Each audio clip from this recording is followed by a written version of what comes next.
Welcome back to another episode of the North Star Takes podcast. I'm Bailey Paulicki. He's Jacob Liberta, and we're a Minnesota sports podcast. So if you're a Minnesota sports fan, please click the like button on this video and subscribe to our channel and help spread the word to other Minnesota sports fans about our Minnesota sports conversations.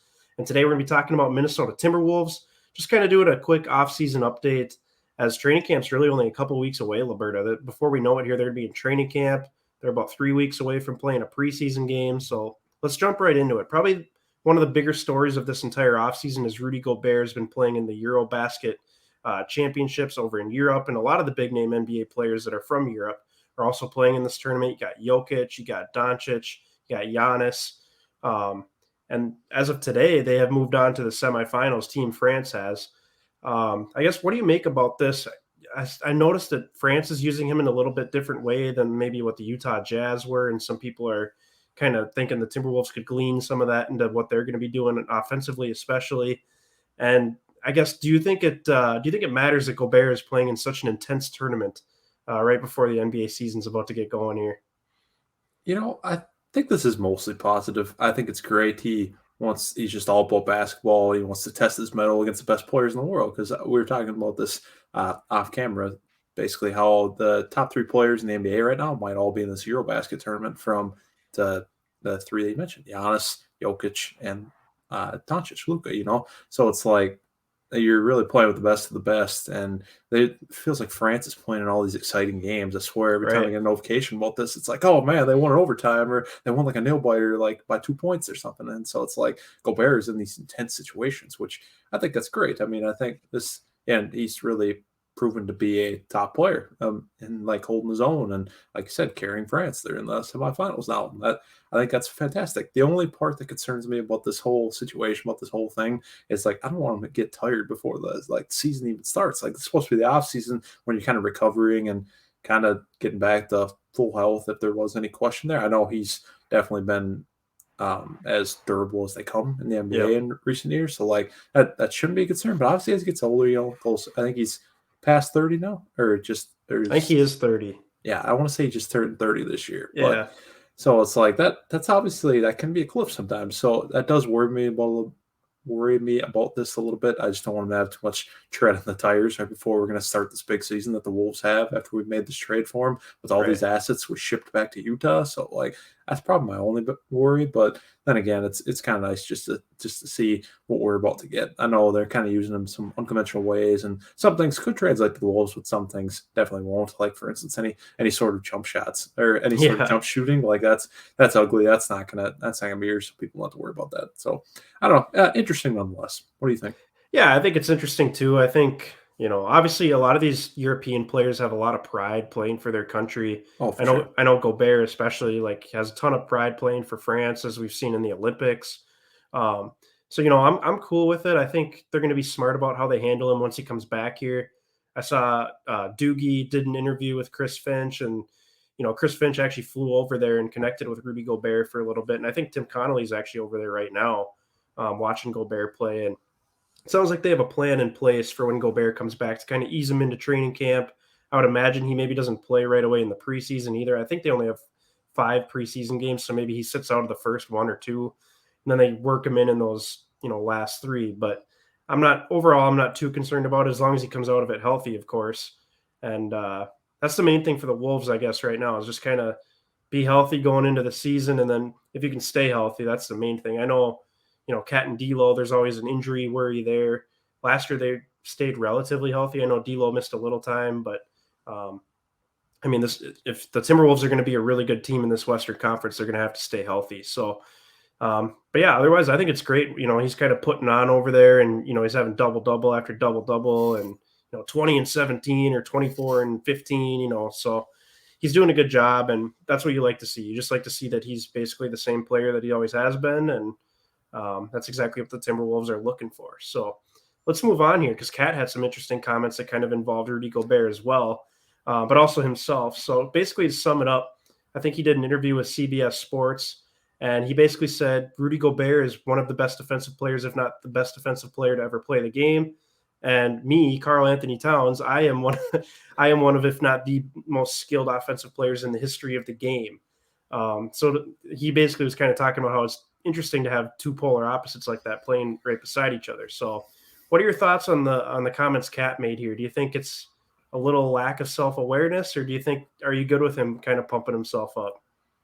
I feel like last season was just a catalyst to turning Cat into like this fearless player and being the guy that's like totally self confident in what he can do and really the situation he feels like he can basically prop up the Timberwolves into, I guess, so to speak. And Hmm. it's like I think that whole bunch just got a lot of confidence as the season went on last year, winning all these games, learning how to win for the first time, and really, I don't know, making a name for themselves in this Western Right. Conference. So now we got Gobert, and now it feels like we got one of the best 35s in the league, and everybody knows it internally and basically on the I think on the national scene. So if you think about it, he's got a lot of reason to be confident, a lot of reason to be optimistic, and feels like he's not afraid to say what he's thinking and really put out some bold statements out there this offseason. First, he's like, "Oh, we have to win a championship here." Like when he signed that extension with the Wolves, that Supermax extension, I remember he was making comments about that, being like, "Oh, like championship is the goal now."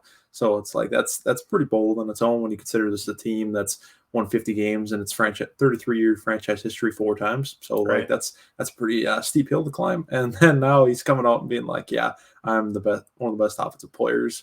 And then you got Gobert, one of the best defensive players of all time. Like when you pair that together, we can do so many different things. So like, I mean, he's right, but at the same time, like I think he's going to say all these things. You better back it up this year and just be continuing to play at an All NBA level like he did last year. So I'm okay with him being this confident. I think that's good, but at the at the same time, like I think you also got to walk the walk too. What are you thinking?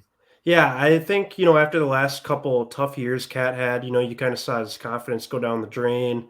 Last year, you kind of saw that be revived with, Anthony Edwards and Patrick Beverly and all this energy that this Timberwolves team has brought. And, I'm glad to see his confidence is back. It seems he's playing at his absolute best, probably the best he's ever played on both sides of the floor. Um, so yeah, I mean, I like that he's confident in himself. I like that he, lets people know that as well, because for so long he's been one of the biggest punching bags in the NBA in terms of Sure. memes or people thinking he's soft, and it still all goes back to the Jimmy Butler thing. But yeah, I'm okay with him, pumping himself up a little bit here. I think he's deserving of it. I mean, he won the 3-point contest last year. Granted, it's just a 3-point contest. It's nothing amazing, but he's also one of the most efficient 3-point shooters in the NBA, and he's a 7-foot big man. So it's like, I mean, clearly there's some unique skill there. People have called him a unicorn in terms of what his skill set is. So Yeah. I mean, I agree with him. I think it's really intriguing to see a player with the offensive skill of him and a player with the defensive skill of Rudy Gobert, and they're the 4 and 5 on the floor together. So we haven't seen that before. We brought up the big combinations in the past, and like Anthony Davis and Boogie Cousins were never close to this kind of pairing. So um, it's really going to be interesting, though. I'm excited to see these two on the floor together. And man, if Cat comes into the season with confidence super high, and he doesn't need a Patrick Beverly there to kind of get him going, I think the sky's the limit for this team. Because as of now, Cat is still our best player. I think we're all kind of assuming Ant will get there eventually, but um, right now it's going to be heavily heavy offensive usage for Cat, and then Anthony Edwards will fall in line behind him there. So another interesting, I guess, Timberwolves Twitter debate really is when the heck are they going to release some new jerseys here? There's been rumors that they're going to be getting rid of those ugly lime green statement jerseys and replacing them with new jerseys, as well as a new city edition jersey like they have every single year. And then since they made the playoffs last year, they're also supposed to have an earned jersey. So they should be getting 3 new uniforms this offseason, but there's still been no announcement. And we're about a month away from the NBA season starting. So, I mean, I mean, it's obviously not a huge deal, but what are your thoughts on the lack of jersey announcements? Yeah, it's a popular opinion, but I personally I like the neon green uniforms. I'm glad that we Okay. had those these last few years for those statement Saturdays, but I'm okay with moving on to something else. I don't think uniforms are something you need to like use the same one for years and years and years. So like I'm okay Hmm. keeping it fresh. And like you said, we have it seems like there's gonna be three on the horizon here, which is I think that's a lot of fun, assuming like at least hopefully a couple of them are decent or at least are mostly popular in public opinion. So Hmm. I don't really know why they haven't been released yet. I know I've seen leaks right and left, but I'm like, I don't really know if that's really believable. And I think it'll come in due time. I guess I'm not too concerned, but I think as we get like really close to season, that's when they'll probably release them. But I guess I have no idea as far as dates or new uniforms when like in proximity to the season when those usually come out. But Right. it'll be soon enough. Yeah, I mean, I wish that we could somehow keep our city jerseys from last year. I wish we could make those a Yes, permanent fixture somehow. those were great. Um, those were fantastic. Those blue ones. Obviously, I've been a fan of a lot of their city ones. Those MSP ones were cool. Yeah. The Prince ones obviously were sick. And then they had Uh, the North Star ones, yes, the black and green one. yeah, a couple of years ago. Yep, those were cool too. So they've done a good job with their city edition jerseys, which kind of makes me excited. You know what they're going to do for these uniform concepts. But yeah, I'm sure they'll release them at some point. But it just gives the fans something more to be excited about, I guess. But I'm with you. It's kind of nice to change it up every now and then. Personally, I'd like to see some sort of gray uniform. Not like Yeah, they did have a gray city edition. Like I think the first year they did I, city th- editions. I think it was the first one. Yeah, That probably had too much gray on it. There was like no other color, but I think yeah, a gray with some blue or some green or something like that on it, I think could look really good as well. yeah. I think gray is a nice, clean color. I think you're right. Incorporate a little bit of the primary team colors into it, but be mostly a gray uniform. I'd kind of dig. Yeah, for sure. Any other final thoughts from you before we take off here on this Timberwolves update? Yeah, season's getting closer. I can't believe it's even as close as it is now, where we're like what 2 weeks from training camp, 3 weeks from a preseason game, then like 5 weeks from a season opener. So Hmm. I'm pretty excited for that. Obviously, the expectations have never been higher, at least as long as we've been pretty close watching them closely and being big fans that we are. So I'm excited for what's to come. But yeah, it seems like it's flying by now. So Yeah, I think what I was going to mention is they've had pretty good offseason attendance back at the facility. I think the only two players that really haven't done anything at the facility are Cat and Gobert, and they were mhm. both in town for like a day. Gobert was here for his introductory press conference, and Cat was here for his press conference when he signed that max extension. So I know Cat kind of does his own thing in the offseason. I don't think he's here much typically through any offseason. But guys like Ant and McDaniels and like Nas and Nathan Knight are always in town. Yeah, those guys See, grinding. D'Lo's been in and out of town all summer, so like most of your team has been in the facility working with the coaches. I mean, that's the kind of stuff you love to see right there. So Yeah, D'Lo was um, at the Vikes game. he was, yeah. D'Lo. I mean, with all the controversy that surrounded D'Lo at the end of last season and in the playoffs, I mean, he's probably been around more this summer than any other summer, which is really impressive. I think. Yeah, no, that is interesting. Like, yeah, he's at that pro am too a few weeks back. So like, this Hmm. guy's kind of been all over the Twin Cities. So like, yeah, it seems like he's very committed to the team. Like you said, it's kind of an interesting year to be this in tune, or at least being in town, I should say, for this long, or at least visibly to the public anyway. Right. So, I mean, that's cool. And I mean, within the next couple weeks, everyone will be back here. So that'll be interesting to see how that all pans out. And yeah, so that'll do it for this edition of the North Star Takes podcast. Like I mentioned earlier, please click the like button on this video and subscribe to our channel if you haven't done so already. Feel free to give us a follow on both Twitter and Instagram. And let us know your thoughts in the comment section below. What do you make about the Timberwolves?